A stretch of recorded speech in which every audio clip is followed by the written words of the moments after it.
Hello my dear students, आप सभी का स्वागत है एनसीईआरटी की छोटी छोटी बातें सीरीज पर। जहां पर आपको मिलती है एनसीईआरटी की हर एक लाइन की detail explanation, NEET previous year questions plus multiple choice questions के साथ। जी हाँ, अगर आप क्लास 11th में हैं, क्लास 12th में हैं, या आप एक ड्रॉपर स्टूडेंट हैं जो नीट एग्जाम की प्रिपरेशन कर रहे हैं, तो आप बिल्कुल सही जगह पर आए हैं। जी हाँ, मैं हूँ सरला साहू और आप देख रहे हैं gate science Sarla YouTube channel. तो चलिए शुरू करते हैं हमारा आज का लेक्चर। आज हम पढ़ने जा रहे हैं class 11 biology chapter 17 locomotion and movement, और आज का हमारा टॉपिक होने वाला है स्केलेटल सिस्टम। तो पिछले लेक्चर में हमने जो है axial skeleton and appendicular skeleton के बारे में हमने थोड़ा सा इंट्रोडक्शन पार्ट हमने देखा था, और आज हम इसी पूरे स्केलेटल सिस्टम को क्या करेंगे, यहाँ पे डिटेल से कवर करेंगे। ठीक है, तो लेक्चर शुरू करने से पहले मेक श्योर कीजिए कि आपके पास आपकी जो है एनसीईआरटी हो, पेन हो, कॉपी हो, ताकि आप इंपॉर्टेंट पॉइंट्स को हाईलाइट कर सके, मार्क कर सके। और अगर आपको वीडियो स्लो लग रही होगी तो आप इसको 1.25x स्पीड में इंक्रीज करके देख सकते हैं। स्टार्ट करते हैं। तो स्टार्ट करने से पहले अगर आपने चैनल को सब्सक्राइब नहीं किया है तो जरूर से चैनल को सब्सक्राइब कीजिए। Okay, now axial skeleton comprises 80 bones distributed along the main axis of the body। तो देखो, एक्सियल स्केलेटन के बारे में हमने पढ़ा था कि ये जो है बॉडी एक्सिस का फॉर्मेशन करता है, ठीक है। और ये सपोर्ट और प्रोटेक्ट करता है वाइटल ऑर्गन, जैसे कि लंग्स हो गए, हार्ट हो गया, डाइजेस्टिव ट्रैक्ट के जितने भी ऑर्गन्स होते हैं उनको सबको क्या करता है, प्रोटेक्ट करता है। और इसमें टोटल कितने बोन्स होते हैं, 80 बोन्स होते हैं, जिसमें आपको डिफरेंट डिफरेंट कंपोनेंट देखने को मिलते हैं, जैसे कि skull, vertebral column, sternum and ribs constitute the axial skeleton. तो यहाँ पे जो है कंपोनेंट लिखा हुआ है और यहाँ पे बोन्स लिखा हुआ है, और टोटल ये कितना होता है, 80 बोन्स। ठीक है, ये चीज हमने पहले ही देख चुका है। अब हम यहाँ पे क्या करेंगे, यहाँ पे जो कंपोनेंट्स है उसको हम एक एक करके अच्छे से डिटेल में पढ़ेंगे। तो सबसे पहले हम यहाँ पे पढ़ेंगे स्कल के बारे में। तो देखो, the skull is composed of two sets of bone, cranial and facial, that totals to 22 bones। अब देखो यहाँ पे जो स्कल है इसमें टोटल कितना बोन्स होता है, 22, 22। और ये किससे मिलकर के बना हुआ होता है, टू सेट्स ऑफ बोन। पहला तो क्रेनियल बोन और दूसरा होता है फेशियल बोन। तो क्रेनियल बोन जो है 8 हड्डियों का मिलकर के बना हुआ होता है, और फेशियल बोन जो है 14 बोन्स का। Okay, cranial bones are 80 number। They form the hard protective outer covering cranium for the brain। तो ये जो क्रेनियल बोन है, ये जो क्रेनियल बोन्स होते हैं वो क्या करते हैं, क्रेनियम का फॉर्मेशन करते हैं। किसका, क्रेनियम का, जो कि क्या होता है, हार्ड प्रोटेक्टिव कवरिंग होता है या लेयर होता है, किसके लिए, ब्रेन के लिए। ठीक है, तो क्रेनियम किसको बचाता है, किसको प्रोटेक्ट करता है, ब्रेन को। The facial region is made up of 14 skeletal elements which form the front part of the skeletal। अब देखो यहाँ पे ये जो फेशियल बोन है, ये क्या करता है, जो स्कल होता है उसका फ्रंट पार्ट को क्या करता है, बनाता है। ठीक है, फ्रंट पार्ट को यहाँ पे बनाएगा, और यहाँ पे कितने बोन्स है, 14 बोन्स। तो अभी हम क्या करेंगे, ये जो क्रेनियल और ये जो फेशियल बोन है उसके बारे में हम थोड़ा सा डिटेल में पढ़ेंगे, फिर उसके बाद हम आगे बढ़ेंगे। तो सबसे पहला आता है आपका क्रेनियल बोन्स के बारे में। तो क्रेनियल बोन्स में आपको टोटल 8 बोन्स देखने को मिलेंगी। ठीक है, अब यहाँ पे देखो, सबसे पहला बोन का नाम है फ्रंटल बोन, जो कि एक होता है, और एनसीईआरटी इमेज 17.6 में आपको यहाँ पे देखने को मिलेगा, ये जो एरिया है that is frontal bone. Okay, फिर उसके बाद आता है आपका पेराइटल बोन, जो कि 2 होते हैं नंबर में। तो ये जो रीजन है पूरा, ये क्या है, पेराइटल बोन है। तो ये हाफ यहाँ पे है, एक जो है, और एक इसके दूसरे साइड होगा। ठीक है, ये क्या है, साइड व्यू है। ओके, तो पेराइटल बोन कितने होंगे, 2। फिर उसके बाद आ रहे हैं यहाँ पे टेम्पोरल बोन। टेम्पोरल बोन भी यहाँ पे कितना होता है, 2। तो ये जो यहाँ पे, ठीक है, कान के ऊपर वाला जो हिस्सा है, यहाँ पे ये जो बोन है इसका नाम है टेम्पोरल। तो एक तो इस कान के पास में, और एक जो है दूसरे कान के पास में, तो ये भी 2 हो गए। फिर उसके बाद है ऑसिपिटल बोन, जो कि एक होता है। तो ऑसिपिटल बोन कहाँ पे, यहाँ पे नीचे की तरफ प्रेजेंट है। ठीक है, तो ये क्या हो जाएगा आपका ऑसिपिटल बोन। फिर उसके बाद है आपका स्फिनॉइड बोन। तो स्फिनॉइड बोन कहाँ पर है, यहाँ पे, ये देखो, ये जो व्हाइट व्हाइट आपको दिख रहा है ना, दैट इज स्फिनॉइड बोन। फिर उसके बाद होता है इथमॉइड बोन। तो इथमॉइड बोन जो है आपको यहाँ पे देखने को मिलेगा। ठीक है, ये क्या है आपका इथेमॉइड बोन। तो इतने सारे बोन जो है क्रेनियल बोन्स में आपको देखने को मिलते हैं, और ये जो है टेक्स्ट में नहीं दिया हुआ है, लेकिन ये जो एनसीईआरटी का इमेज है, डायग्राम है, उसमें दिया हुआ है। इसीलिए आपको ये सारे बोन्स का नाम याद करना इम्पोर्टेंट है। ठीक है, ये आपसे पूछे जाएंगे एग्जाम में। अगर इसको आपको ट्रिक की तरह याद करना है तो आप इसको पेस्ट ऑफ सिक्स के नाम से आप क्या कर सकते हो, याद कर सकते हो। ठीक है, पी से आपका पेराइटल हो जाएगा, ई से इथमॉइड हो जाएगा, एस से आपका स्फिनॉइड हो जाएगा, टी से टेम्पोरल, ओ से हो जाएगा आपका क्या, ऑसिपिटल, और एफ से हो जाएगा फ्रंटल। और सारे के सारे कितने हैं, से छह है, सिक्स है। ओके, तो ये हो गया आपका क्रेनियल बोन। अब हम यहाँ पे आते हैं फेशियल बोन। देखो, फेशियल बोन में मैक्सिला होता है जो कि दो होता है। मैक्सिला कहाँ पे आपको दिखेगा, ये जो रीजन है, ठीक है, एक इस साइड एक उस साइड। तो ये दो होते हैं। एक होता है जाइगोमेटिक, तो जाइगोमेटिक भी दो होते हैं। वो कहाँ पे आपको देखने को मिलेगा, ये वाला जो रीजन है, ये क्या है, जाइगोमेटिक बोन है। ये भी दो होंगे, ठीक है, इसको हम चिक बोन भी कहते हैं। फिर उसके बाद नेजल यहाँ पे, ठीक है, दिस इज नेजल बोन। फिर उसके बाद लेक्राइमल, लेक्राइमल बोन यहाँ पे, ये जो है, ठीक है, ये क्या हो गया, लेक्राइमल बोन, ये भी दो होता है। पैलेटाइन जो है दो होता है, जो कि इस इमेज में नहीं शो हुआ है। इंफीरियर नेजल कॉन्चा, ये भी दो होता है। वोमर एक होता है, एंड मैंडिबल भी एक होता है। तो टोटल मिलाकर के ये कितने फेशियल बोन्स जो है, 14 बोन्स जो है इसमें होते हैं। किसमें, फेशियल बोन्स में। ओके, मैंडिबल के बारे में इंपॉर्टेंट पॉइंट है कि ये जो मैंडिबल है, यही जो है मूवेबल बोन होता है स्कल में। ठीक है, तो स्कल में आपका जो क्रेनियम है और ये जो फेशियल बोन है, तो आउट ऑफ 22 बोन्स, जिसमें से सिर्फ और सिर्फ एक ही बोन क्या करता है, आपका मूव कर सकता है इधर से उधर। तो मैंडिबल कहाँ पर है, यहाँ पर है। ठीक है, आपका जो लोअर जॉ है, ठीक है, जो नीचे वाला जो जबड़ा है, वही क्या कर सकता है, मूव कर सकता है, बाकी कोई भी मूव नहीं कर सकता। सो that is the very very important point. तो ये तो हो गया आपका क्या, facial bone and cranial bones के बारे में। आगे बढ़ते हैं। A single U-shaped bone called hyoid is present at the base of the buccal cavity. अब देखो, यहाँ पे हम जो है दो बोन्स के बारे में पढ़ेंगे, एक है हायोइड और एक है आपका ईयर ऑसिकल्स। ठीक है, तो ये जो हायोइड एंड ईयर ऑसिकल्स हैं, ये स्कल का पार्ट नहीं है, लेकिन ये ऐसे बोन हैं जो कि एसोसिएट होते हैं, जुड़े हुए होते हैं स्कल से। तो सबसे पहला यहाँ पे हायोइड जो कि यू शेप का होता है, एक होता है। कहाँ पे प्रेजेंट होता है, ये base of the buccal cavity में, और ये टंग को क्या करता है, जीभ को सपोर्ट करता है। इसकी इमेज अगर आप देखेंगे तो ये जो है 17.6 जो डायग्राम है, वहां पे आपको देखने को मिलेगा। ठीक है, नेक्स्ट हम आगे बढ़ते हैं। Each middle ear contains 3 tiny bones. ठीक है, तो यहाँ पे जो मिडिल ईयर होता है उसमें 3 छोटे छोटे बोन्स होते हैं।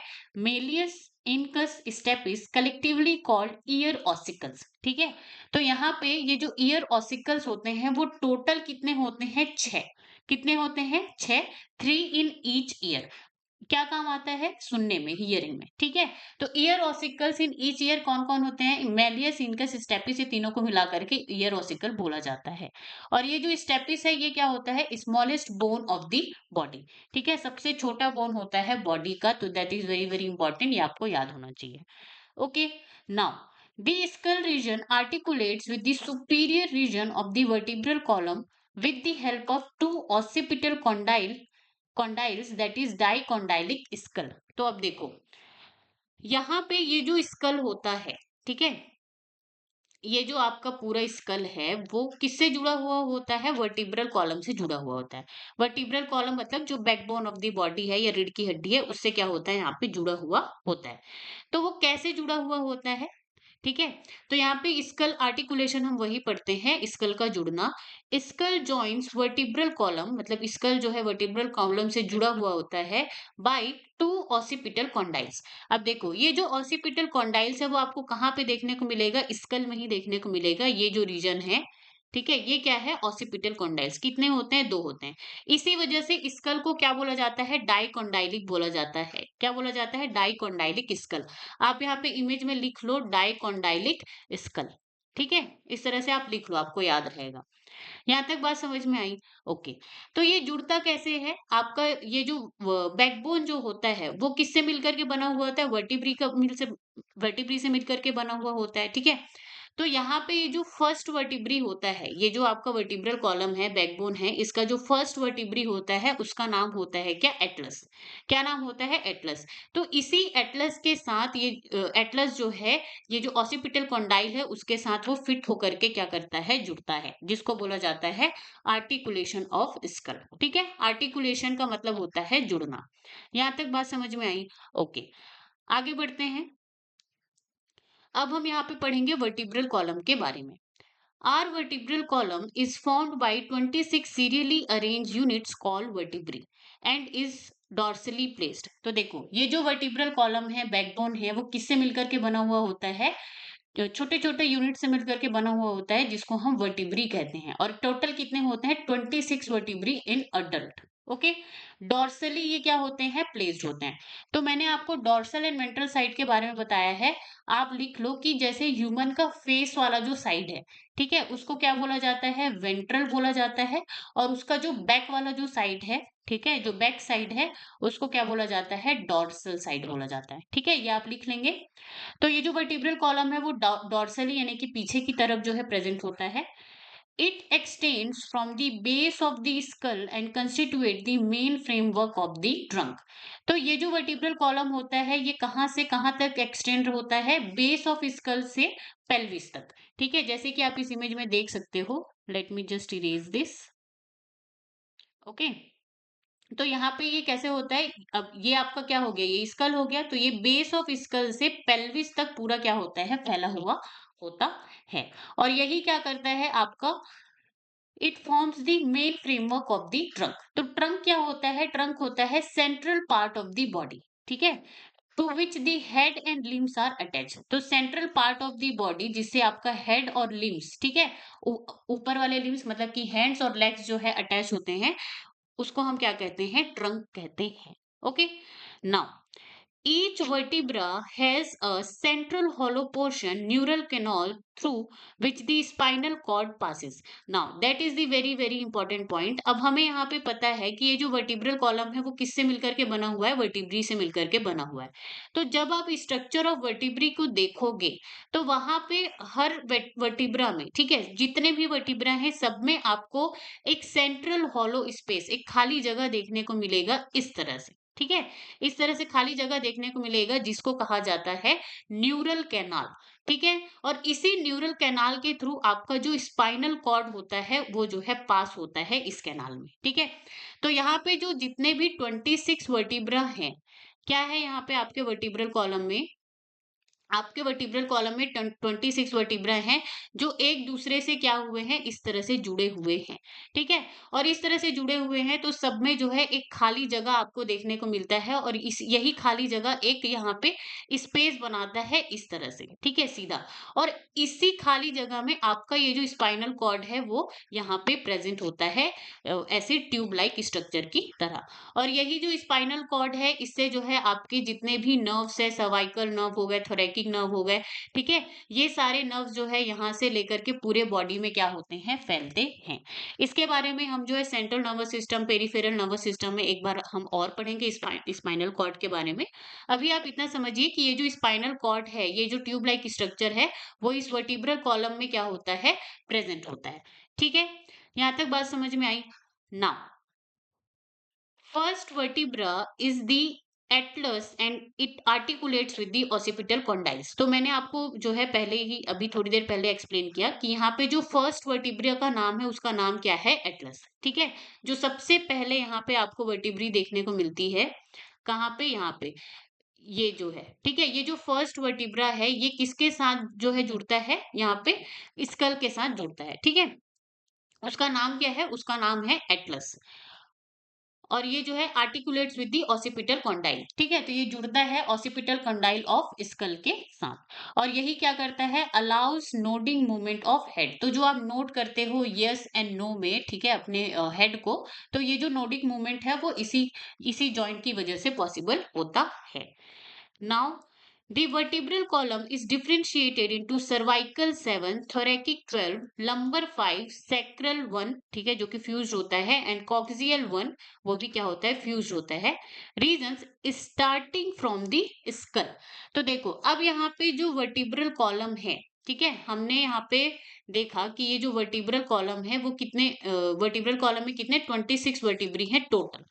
अब देखो, इसमें से जो सबसे पहला रीजन होता है उसको हम सर्वाइकल रीजन कहते हैं, जिसमें आपको कितने 7 वर्टिब्री देखने को मिलता है, और इसको हम C1 से C7 जो है हम इस तरह से डिनोट करते हैं। तो ये नेक रीजन में आपको देखने को मिलेगा। दूसरा है आपका सेकंड थोरैकिक। थोरैकिक में आपको 12 वर्टिब्री देखने को मिलेंगे, जिसको हम T1 से T12 क्या करेंगे, डिनोट करेंगे। ओके, और ये सारे के सारे रिब्स से क्या होते हैं, अटैच होते हैं। किससे, रिब्स से। ओके, फिर उसके बाद आता है आपका लंबर। लंबर में आपको 5 वर्टिब्री देखने को मिलेगा। ये जो है लोअर बैक वाला रीजन होता है, यहीं पर ही आपका किडनी वगैरह भी क्या होता है, प्रेजेंट होता है। ठीक है, फिर उसके बाद आपका सैक्रल रीजन आता है। तो ये जो सैक्रल होता है वो सिर्फ और सिर्फ एक होता है, जो कि 5 हड्डियों के फ्यूजन से जुड़ने से बनता है। ठीक है, फिर उसके बाद यहाँ पे सैक्रम का जो है फॉर्मेशन होता है, जैसे कि आप यहाँ पे देख सकते हो। फिर उसके बाद आपका यहाँ पे आता है कॉक्सियल आता है, जो कि एक ही होता है, लेकिन ये 4 हड्डियों के फ्यूज होने से बनता है। ठीक है, तो ये कॉकिक्स का निर्माण करता है यहाँ पे। ये क्या हो गया, कॉकिक्स। तो इस तरह से टोटल कितने वर्टिब्री हो जाते हैं, 26 वर्टिब्री हो जाते हैं। आगे बढ़ते हैं। The number of cervical vertebrae are 7 in almost all mammals including human beings. So that is the very very important point. ठीक है, कि यहाँ पे ये जो आपका सर्वाइकल वर्टिब्री है वो कितना है, 7 है। तो ये जो 7 सर्वाइकल वर्टिब्री है ये कॉमन है जितने भी मैमल्स हैं उनमें। ठीक है, इंक्लूडिंग ह्यूमंस। तो यहाँ पे एनिमल किंगडम वाला क्या हो गया, एनिमल किंगडम चैप्टर का यहाँ पे हो गया आपका जिक्र। आप इस तरह से कह सकते हैं कि जितने भी मैमल्स हैं, ठीक है, जितने भी मैमल्स हमने एनिमल किंगडम में एग्जाम्पल में वहां पर पढ़े हैं, सब में जो है ये जो सर्वाइकल वर्टिब्री है वो 7 ही होगा नंबर में। Okay, now the vertebral column protects the spinal cord, supports the head, and serves as the point of attachment for ribs and musculature of the back. तो यहाँ पे इस जो लाइन है इसमें आपको वर्टिब्रल कॉलम का फंक्शन दिया हुआ है। इसमें जो है इसका पहला फंक्शन है, स्पाइनल कॉर्ड को क्या करता है, प्रोटेक्ट करता है।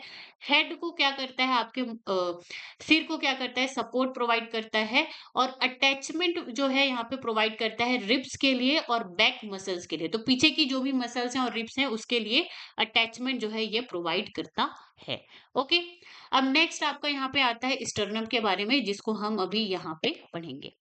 तो देखो, स्टर्नम क्या होता है, sternum is a flat bone on the ventral mid line of thorax. तो देखो, स्टर्नम क्या है, एक फ्लैट बोन है, चपटा हड्डी होता है, जैसे कि आप यहाँ पे देख सकते हो कि इसमें फिगर 17.8 में। ठीक है, तो ये क्या है, ये जो रीजन है ये क्या है, sternum.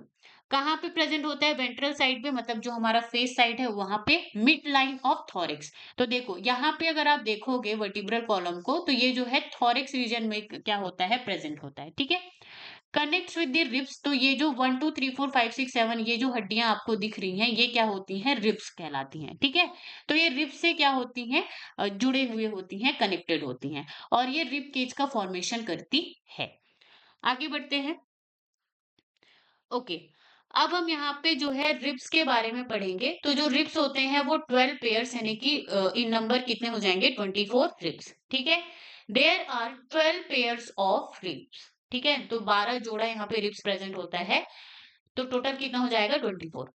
Each rib is thin flat bone connected dorsally to the vertebral column and ventrally to the sternum. Now that is the very very important point. ये जो रिब्स होते हैं वो पतले होते हैं, फ्लैट होते हैं, मतलब कि चपटे होते हैं, और कर्व्ड बोन्स होते हैं। ठीक है, इस तरह से कर्व्ड। और ये डॉर्सली किससे अटैच्ड होते हैं, जुड़े हुए होते हैं वर्टिब्रल कॉलम से, मतलब कि पीछे की तरफ, बैक की तरफ ये वर्टिब्रल कॉलम से जुड़े हुए होते हैं। वर्टिब्रल कॉलम में भी थोरैकिक वर्टिब्री जो हमने पढ़ा था T1 से T12, वहां उसके साथ भी क्या होते हैं, जुड़े हुए होते हैं। और वेंट्रली की बात करें, सामने की तरफ ये जो रिब्स होते हैं वो स्टर्नम से जुड़े हुए होते हैं। सो that is the very very important point. आपसे पूछा जाता है कि रिब्स जो है डॉर्सली कहाँ पर अटैच होते हैं और वेंट्रली किससे अटैच जुड़े हुए होते हैं। ठीक है, now it has two articulation surfaces on its dorsal end and is hence called bicephalic. अब देखो ये जो रिब्स होती हैं उसको हम क्या कहते हैं, bicephalic. That is very very important word. ठीक है, ये जो रिब्स होते हैं उसको बाइसिफेलिक कहते हैं क्योंकि इसके पास दो आर्टिकुलेशन सरफेस प्रेजेंट होता है डोर्सल एंड पर, मतलब कि पीछे की तरफ जब ये कहाँ पे जुड़ता है, रीढ़ की हड्डी के साथ जुड़ रहा होता है, तो वहां पे इसको जुड़ने के लिए क्या होता है, दो आर्टिकुलेशन सरफेस। दो आर्टिकुलेशन सरफेस का मतलब है कि ये दो जगहों से जो है जुड़ता है। ठीक है, तो इसीलिए रिब्स को क्या बोला जाता है, बाइसिफेलिक बोला जाता है। First 7 pairs of ribs are called true ribs. ठीक है, dorsally they are attached to the thoracic vertebrae and ventrally connected to the sternum with the help of hyaline cartilage। अब देखो यहाँ पे ये जो रिब्स हमने पढ़े ये जो रिब्स 17.8 है, रिब्स एंड रिब केज आपको दिखाई दे रहा है, तो इसमें जो है आप 3 टाइप्स ऑफ रिब्स पढ़ोगे। एक तो होता है ट्रू रिब्स, एक होता है फॉल्स और एक होता है फ्लोटिंग रिब्स। ठीक है, तो ट्रू रिब्स में कहाँ से कहाँ आते हैं, 1 2 3 4 5 6 7, तो ये इसको हम ट्रू रिब्स कहते हैं। अब इसको हम ट्रू रिब्स इसलिए कहते हैं क्योंकि ये डॉर्सली किससे अटैच होते हैं, थोरैकिक वर्टिब्री से तो अटैच्ड है ही। ठीक है, वो सारे के सारे जितने भी रिब्स हैं सारे के सारे डॉर्सली अटैच्ड होंगे, लेकिन ये वेंट्रली किससे अटैच्ड होते हैं, स्टर्नम से। सामने की तरफ वेंट्रल साइड पे ये स्टर्नम से क्या होते हैं, जुड़े हुए होते हैं। पहला, दूसरा, तीसरा, चौथा, पांचवा, छठवा।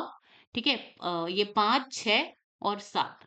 ओके, तो ये सारे के सारे जो है यहाँ पे स्टर्नम से क्या होते हैं, जुड़े हुए होते हैं वेंट्रली, इसीलिए इसको हम ट्रू रिब्स कहेंगे।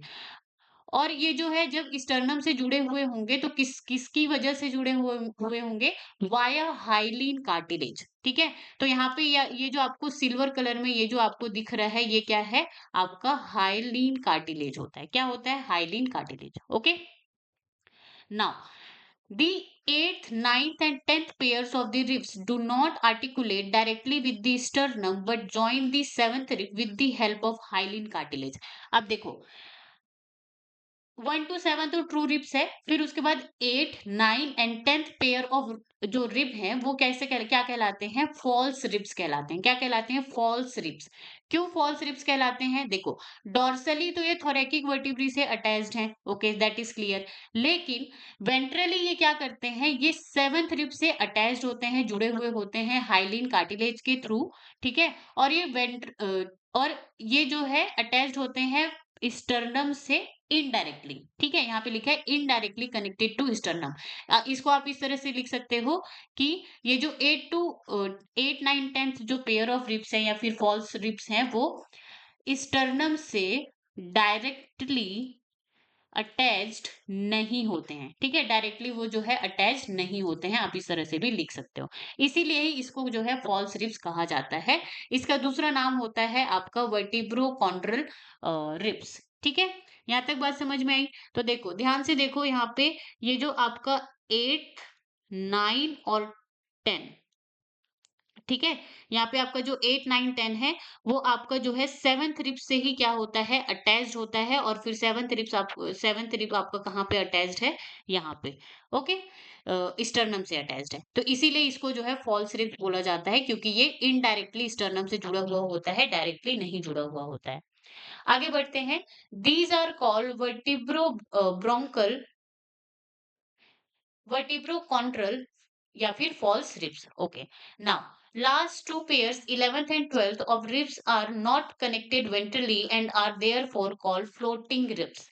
अब देखो जो लास्ट टू पेयर्स हैं 11th and 12th pair of ribs जो है उनको फ्लोटिंग रिब्स कहते हैं। क्यों, क्योंकि वो वेंट्रली किसी भी चीज से कनेक्टेड है ही नहीं, वो जुड़े हुए ही नहीं है। ठीक है, जैसे कि आप इस इमेज में देख सकते हो, ये जो इमेज है लास्ट वाला, let me just change the color of my pen so that you can see।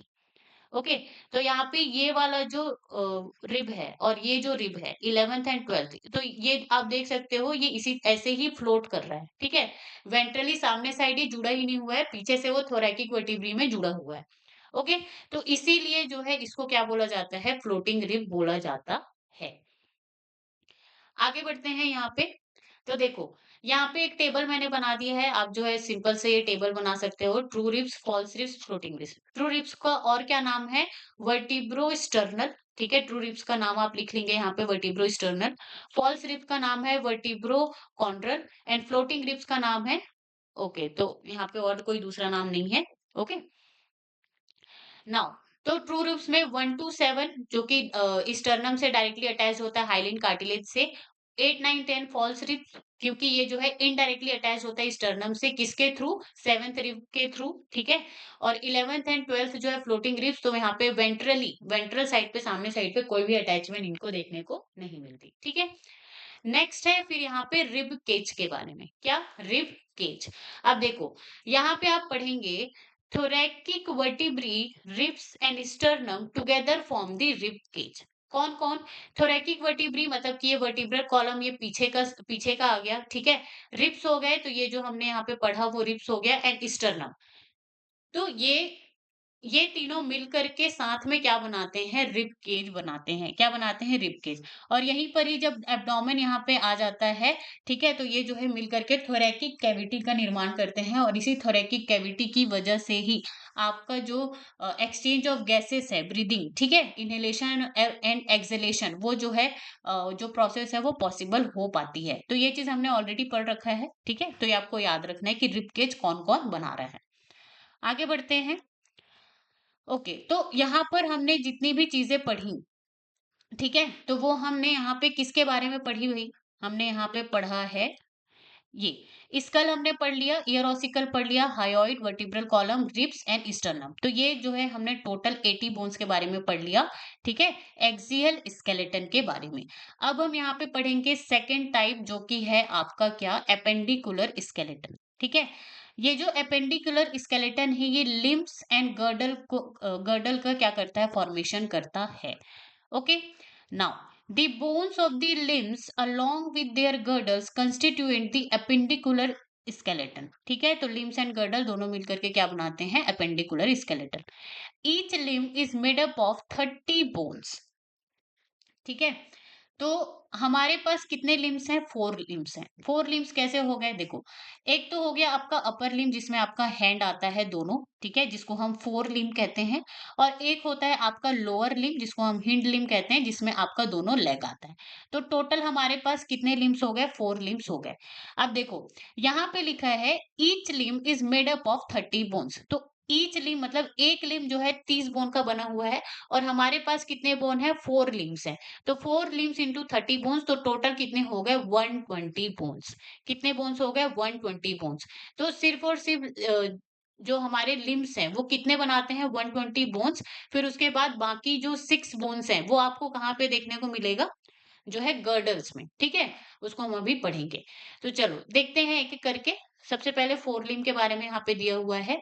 The bones of the hand मतलब कि 4 limbs are humerus, radius, ulna, carpals, wrist bone 8 in number, metacarpals, palm bones इसको हम बोल रहे हैं 5 in number, and phalanges digits 14 in numbers. अब देखो यहाँ पे ये क्या है आपका अपर लिम्ब के बारे में यहाँ पे दिया हुआ है, रीजन एंड बोन्स।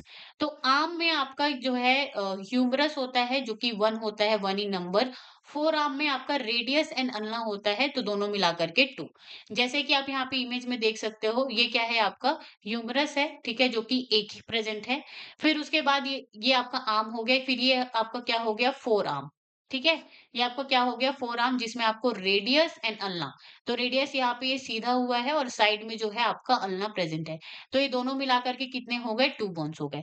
फिर उसके बाद आपका कौन सा बोन आता है, आपका जो है रिस्ट रीजन आता है। रिस्ट में कार्पल्स होते हैं, और कार्पल्स कितने होते हैं, 8 इन नंबर, ठीक है। तो ये वाला जो रीजन है, ये वाला जो रीजन है, यहाँ पे आपको कितने बोन्स होते हैं, 8 बोन्स होते हैं, ठीक है।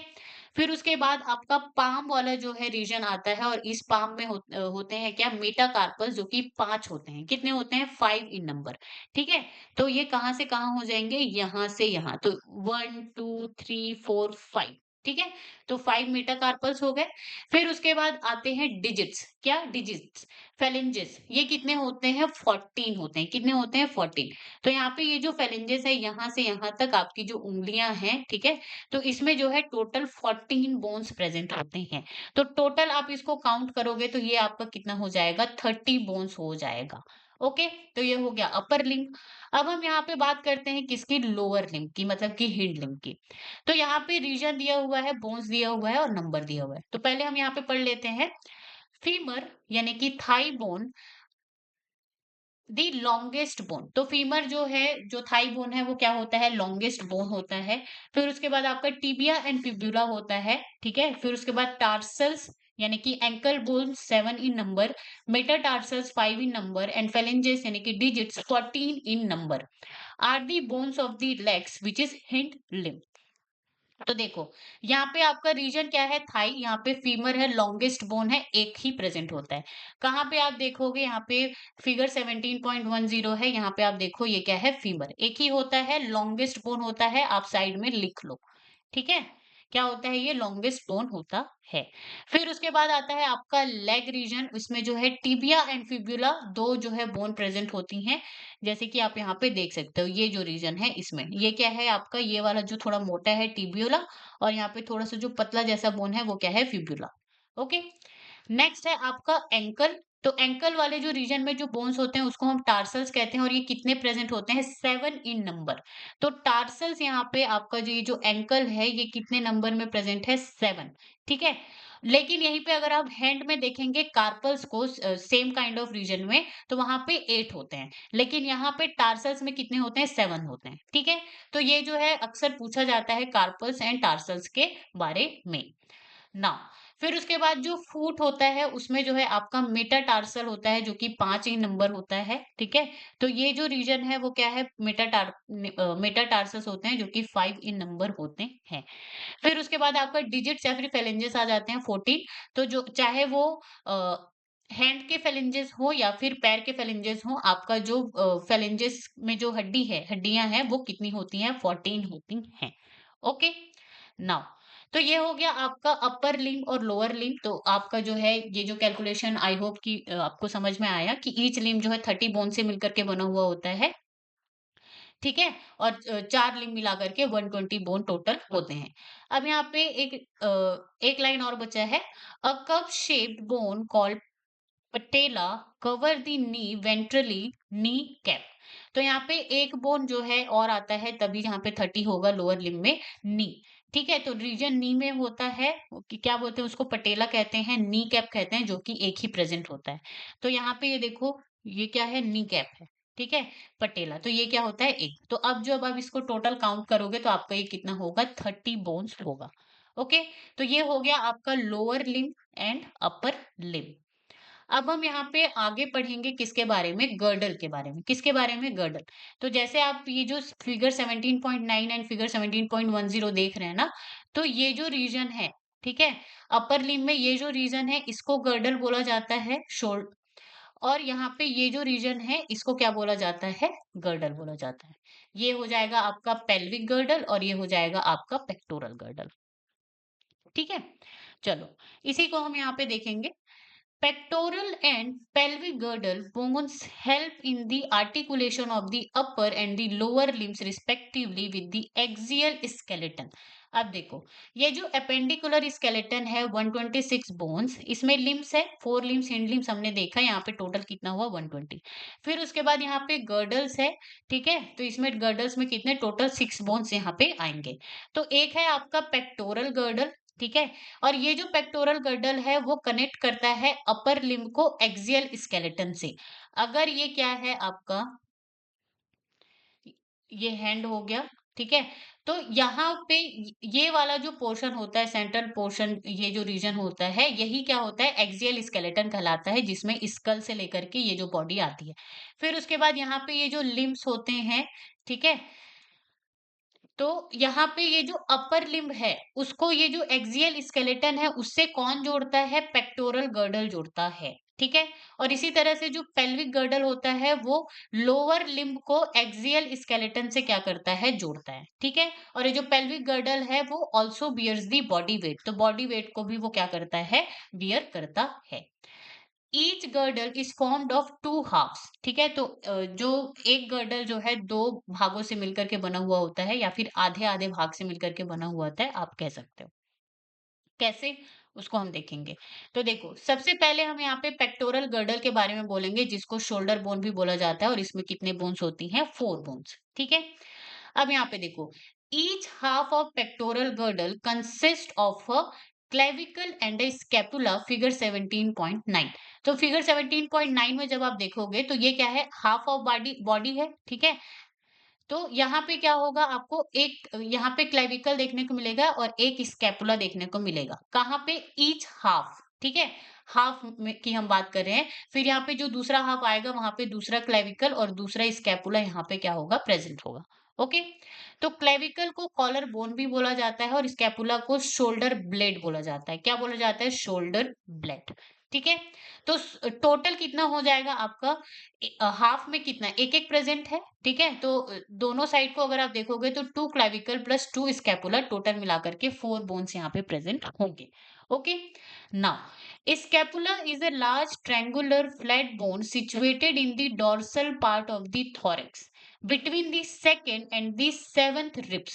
Now that is the very very important about the scapula, कि ये जो स्कैपुला होता है वो लार्ज होता है, ट्रायंगुलर होता है, जैसे कि आप इस इमेज में देख रहे हो, ठीक है। त्रिभुजाकार होता है और फ्लैट बोन है।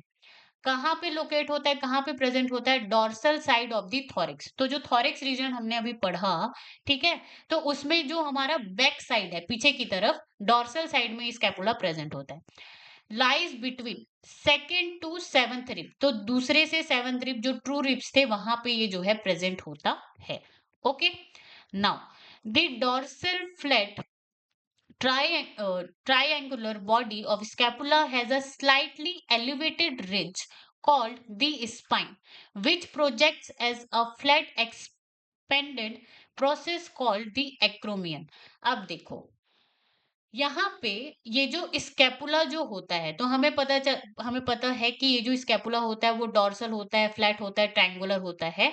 तो यहाँ पे आपको स्लाइटली एलिवेटेड रिज देखने को मिलेगा। क्या देखने को मिलेगा? Slightly elevated ridge. जैसे कि आपको यहाँ पे ये क्या है? बैक साइड है, या ये स्कैपुला जो है डॉर्सल साइड से शो हो रहा है, ठीक है। और ये जो है आपका वेंट्रल साइड, वेंट्रल साइड का मतलब होता है फ्रंट साइड। ओके। डॉर्सल क्या है? आपका बैक साइड, और वेंट्रल क्या है? आपका फ्रंट साइड, ठीक है, मतलब आपकी फेस की तरफ। तो स्कैपुला को जब आप पीछे से इस तरह से देखोगे तो यहाँ पे आपको स्लाइटली ये जो ग्रीन रीजन आपको दिख रहा है ना, स्लाइटली एलिवेटेड रिज आपको देखने को मिलेगा, जिसको हम कहते हैं स्पाइन। क्या कहते हैं? Spine. Which projected as a flat expanded process, ठीक है। तो यहाँ पे जब भी आप बोन्स पढ़ते हैं, तो जैसे आर्टिकुलेशन का मतलब होता है जॉइंट, ठीक है, वहां पे वो जुड़ रहा है किसी चीज से। उसी तरह से प्रोसेस का मतलब हुआ होता है उभरा हुआ भाग। क्या होता है? उभरा हुआ भाग, ठीक है। उभरा हुआ भाग या फिर out growth of the step. मान के चलो, यहाँ पे आपका जो है ये कोई बोन जो है इस तरह से आ रहा है और यहाँ पे ये इस तरह से ये निकल गया, ठीक है। ये इस तरह से आउटग्रोथ हो गया इस बोन का। तो इसी को मैं क्या कहूंगी? प्रोसेस कहूंगी। इसी को मैं क्या कहूंगी? प्रोसेस कहूंगी, ठीक है। जनरली प्रोसेस का मतलब अलग होता है, लेकिन बोन्स में ये जो प्रोसेस है वो इस तरह से हो जाता है। तो ये जो प्रोसेस है, ठीक है, ये जो स्पाइन है इसमें जो है आपको प्रोसेस देखने को मिलता है, उभरा हुआ भाग देखने को मिलता है, उसको हम कहते हैं एक्रोमियन। क्या कहते हैं? Acromion.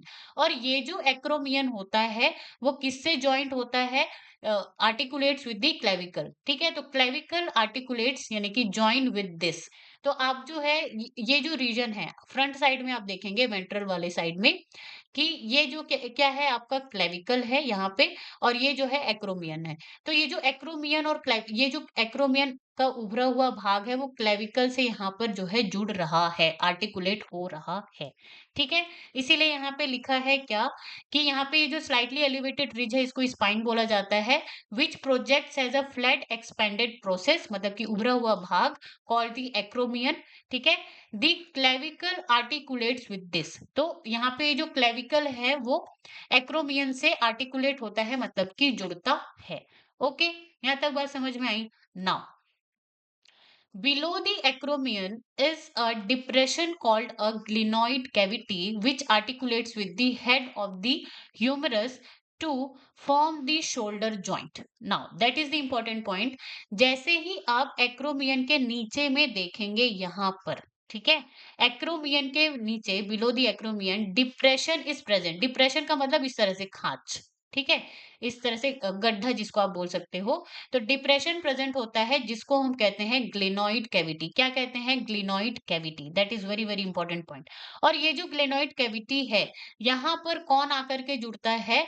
Articulates with the head of the humerus to form shoulder joint, ठीक है। तो यहाँ पे ये जो हड्डी आपको दिख रही है, बोन आपको दिख रही है, ये क्या है? ह्यूमरस, ठीक है। अब यहाँ पे आप देख सकते हो कि ये क्या है आपका? ये आपका ग्लेनोइड कैविटी है। और ये जो ग्लेनोइड कैविटी है, यहाँ पे आपका ये जो हेड ऑफ ह्यूमरस, ठीक है, हेड ऑफ ह्यूमरस आकर के यहाँ पे जुड़ रहा है। इसी को क्या बोला जाता है? शोल्डर जॉइंट, या फिर इसका दूसरा नाम है ग्लिनो ह्यूमरल जॉइंट। क्या नाम है? Gleno humeral joint. So that is very very important. Acromion क्या होता है और ग्लेनोइड कैविटी क्या होती है।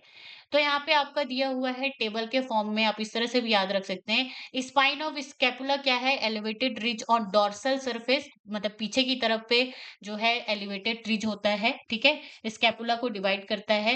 एक्रोमियन क्या है? Expanded projection of spine. तो यहाँ पे ये जो स्पाइन का जो इस एक्सपेंडेड फैला हुआ जो प्रोजेक्शन होता है उसको एक्रोमियन कहते हैं, जो कि क्लेविकल के साथ आर्टिकुलेट होता है, जुड़ता है।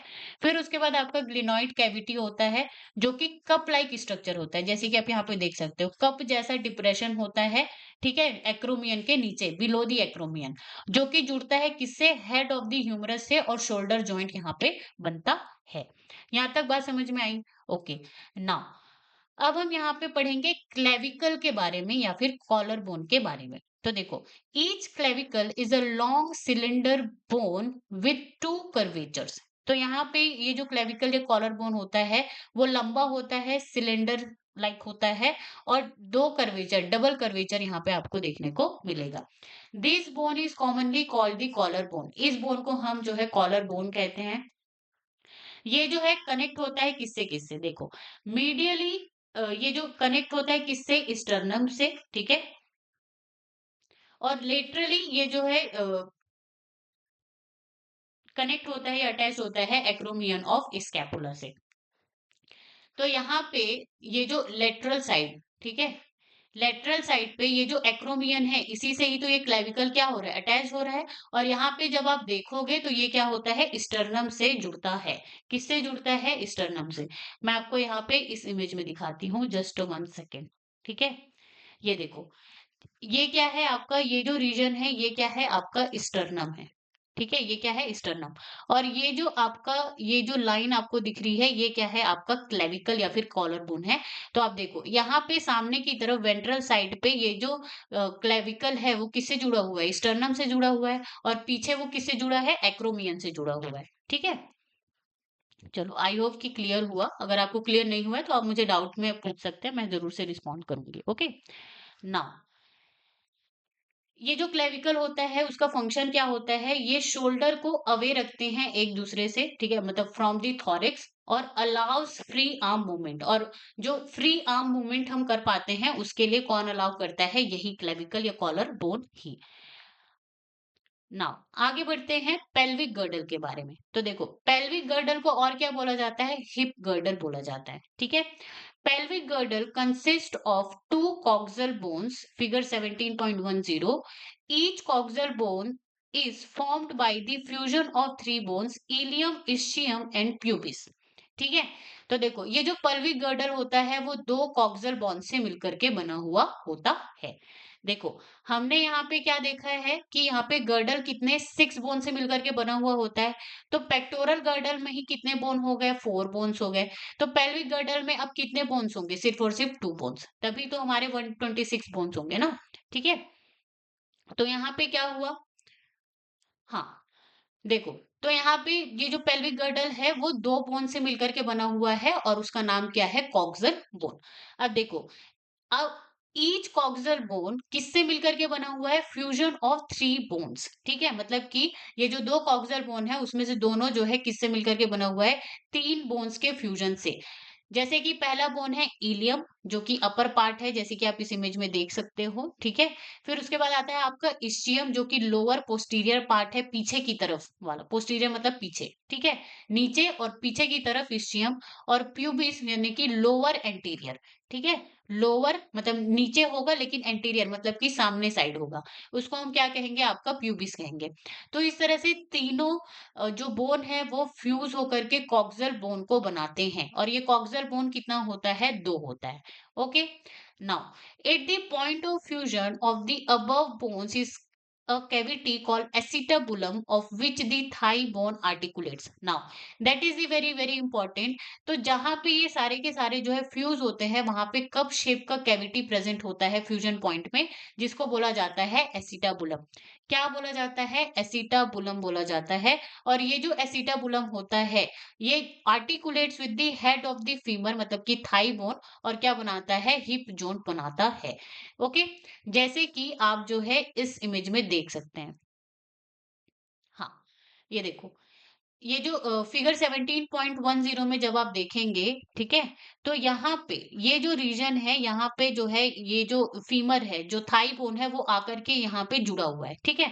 अब जब यहाँ पे ये जुड़ा हुआ है, आर्टिकुलेट हुआ है, तो यहीं पर ही आपका कौन सा एसिटाबुलम कैविटी जो है प्रेजेंट होगा, कौन सा कैविटी, एसिटाबुलम कैविटी जो है वहां पे प्रेजेंट होगा। ठीक है, यहाँ तक बात समझ में आई। Now the two halves of the pelvic girdle meet ventrally to form the pubic symphysis containing fibrous cartilage. अब देखो, यहाँ पे pubic symphysis किसको कह रहे हैं उसको हम समझते हैं। तो मैंने आपको जो है यहाँ पे कॉक्सल बोन के बारे में बताया, ठीक है। तो यहाँ पे जब इसको आप इस तरह से हाफ करोगे, तो ये जो है एक कॉक्सल बोन होता है, ये जो है दूसरा कॉक्सल बोन होता है। तो ये जो दोनों कॉक्सल बोन होते हैं वो आपस में क्या होते हैं, फ्यूज होते हैं, जुड़े हुए होते हैं। अब जहां पे ये दोनों वेंट्रली क्या होते हैं, जुड़े हुए होते हैं, two hip bones meet ventrally, तो जो यहाँ पे दो हिप बोन, दो कॉक्सल बोन वेंट्रली मतलब कि सामने की तरफ, फ्रंट साइड पे क्या होते हैं, जुड़ते हैं, ठीक है। और ये जो जॉइंट होता है ये कंटेन करता है क्या, फाइब्रो कार्टिलेज, यानी कि फाइब्रस कार्टिलेज यहाँ पे प्रेजेंट होता है, जिसको क्या बोलते हैं हम लोग, प्यूबिक सिम्फाइसिस कहते हैं, जैसे कि आप इस इमेज में देख सकते हो। Let me just make it larger for you so that you can see. Okay,